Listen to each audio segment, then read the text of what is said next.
महादेव। आप सभी का स्वागत है हमारे आस्था में विश्वास यूट्यूब चैनल पर। आज हम आपको आषाढ़ मास की प्रदोष व्रत कथा सुनाएंगे और इस व्रत का महत्व बताएंगे, इस व्रत के लाभ बताएंगे और इस व्रत में क्या करें और क्या ना करें यह बताएंगे और इस व्रत की विधि एवं सामग्री बताएंगे। आषाढ़ माह के कृष्ण पक्ष की त्रयोदशी तिथि को प्रदोष व्रत रखा जाता है। यह व्रत भगवान शिव और माता पार्वती को समर्पित है। इस दिन भक्त भगवान शिव और माता पार्वती की पूजा करते हैं और इस दिन व्रत रखते हैं। इस व्रत को करने से सभी मनोकामनाएं पूरी होती है और सुख समृद्धि की प्राप्ति होती है। इस व्रत का महत्व है, प्रदोष व्रत भगवान शिव को प्रसन्न करने का एक बहुत ही शुभ दिन माना जाता है। इस दिन व्रत रखने और भगवान शिव की पूजा करने से भक्तों की सभी मनोकामनाएं पूर्ण होती है। प्रदोष व्रत करने से धन, सुख, समृद्धि और आरोग्य की प्राप्ति होती है। आषाढ़ प्रदोष व्रत के लाभ। प्रदोष व्रत करने से घर में सुख समृद्धि आती है। इस व्रत को करने से सभी मनोकामनाएं पूरी होती है और जिन लोगों को संतान नहीं हो रही है उन्हें इस व्रत को करने से संतान की प्राप्ति होती है। प्रदोष व्रत करने से रोगों से मुक्ति मिलती है। इस व्रत को करने से आर्थिक लाभ होता है। आषाढ़ प्रदोष व्रत के दिन क्या करें? आषाढ़ माह के कृष्ण पक्ष की त्रयोदशी तिथि को व्रत रखें। भगवान शिव और माता पार्वती की पूजा करें। शिवलिंग पर बेलपत्र, फूल, धतूरा, भांग और चंदन अर्पित करें। ओम नमः शिवाय मंत्र का जाप करें। शिव चालीसा का पाठ करें। भगवान शिव की आरती करें। प्रदोष व्रत की कथा सुने और फलाहार करें। आषाढ़ प्रदोष व्रत के दिन क्या ना करें, अर्थात इस व्रत में क्या नहीं करना चाहिए? क्रोध ना करें, झूठ ना बोले, किसी का अपमान ना करें, मांस मदिरा का सेवन ना करें। यह व्रत भगवान शिव को समर्पित है और इस व्रत को करने से सभी मनोकामनाएं पूरी होती है। इस व्रत की पूजा सामग्री के लिए भगवान शिव और माता पार्वती की मूर्ति या फिर तस्वीर लें। दूध, गंगा जल, चंदन, अक्षत अर्थात चावल, फूल, विशेषकर की बेलपत्र और कनेर के फूल लें। फल, मिठाई में सफेद रंग की मिठाई और पंचमेवा लें। धूप, दीप, कपूर, धतूरा, भांग, कलावा और नए वस्त्र लें। इस व्रत की पूजा विधि के अनुसार प्रदोष व्रत के दिन व्रती को अर्थात व्रत रखने वाले को सूर्य उदय से पहले उठकर स्नान करना चाहिए।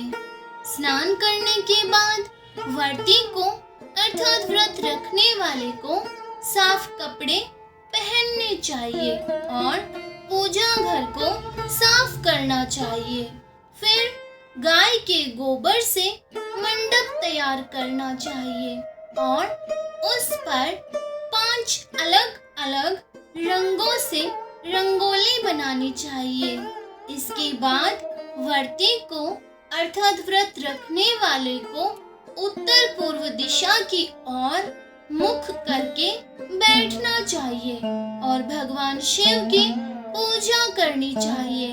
भगवान शिव को बेलपत्र, फूल, धतूरा, भांग, चंदन और भस्म अर्पित करना चाहिए।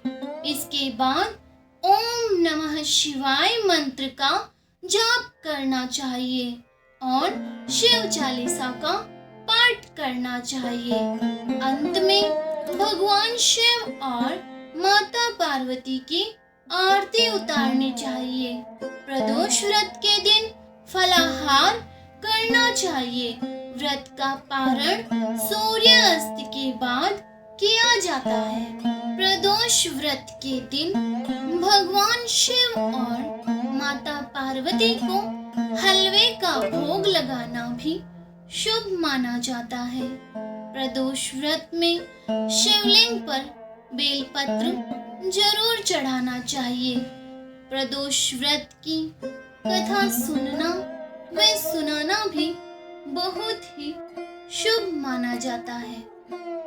तो चलिए अब शुरू करते हैं आषाढ़ प्रदोष व्रत कथा। एक समय की बात है, एक नगर में एक गरीब पुजारी रहता था। वह अपनी पत्नी और बच्चों के साथ बहुत गरीबी में जीवन यापन कर रहा था। एक दिन पुजारी ने सुना कि प्रदोष व्रत करने से भगवान शिव प्रसन्न होते हैं और भक्तों की सभी मनोकामनाएं पूरी करते हैं। तब पुजारी ने अपनी पत्नी से कहा कि वह भी प्रदोष व्रत करेगा। पुजारी की पत्नी ने भी उसका साथ दिया और दोनों ने मिलकर प्रदोष व्रत करने का संकल्प लिया। प्रदोष व्रत के दिन पुजारी और उसकी पत्नी ने सुबह जल्दी उठकर स्नान किया और भगवान शिव और माता पार्वती की पूजा की। उन्होंने भगवान शिव को बेलपत्र, फूल, धतूरा, भांग और चंदन अर्पित किए। इसके बाद उन्होंने ओम नमः शिवाय मंत्र का जाप किया और भगवान शिव और माता पार्वती की आरती उतारी। शाम को पुजारी और उसकी पत्नी ने फिर से भगवान शिव और माता पार्वती की पूजा की और फिर व्रत का पारण किया। कुछ दिनों बाद पुजारी को एक राजा के महल में पूजा करने का अवसर मिला। राजा ने पुजारी की भक्ति और ईमानदारी से प्रभावित होकर अर्थात खुश होकर उसे अपने महल में ही रहने के लिए कह दिया। पुजारी और उसकी पत्नी राजा के महल में सुख शांति से रहने लगे। कुछ समय बाद पुजारी को पुत्र रतन की प्राप्ति हुई। पुजारी और उसकी पत्नी बहुत खुश थे। उन्होंने भगवान शिव को धन्यवाद दिया और कहा कि यह सब प्रदोष व्रत के प्रभाव से हुआ है। इसीलिए आषाढ़ प्रदोष व्रत का पालन करने से भगवान शिव और माता पार्वती प्रसन्न होते हैं और भक्तों की सभी मनोकामनाएं पूरी करते हैं, अर्थात सभी इच्छाएं व मनोकामनाएं पूरी करते हैं। तो बोलिए हर हर महादेव, जय माता पार्वती। आशा है आप सभी को यह कथा सुनकर अच्छा लगा होगा। तो कमेंट में हर हर महादेव जय माता पार्वती जरूर लिखना और साथ ही चैनल को सब्सक्राइब करके बेल आइकन ऑल पे क्लिक करके वीडियो को लाइक शेयर जरूर कर देना।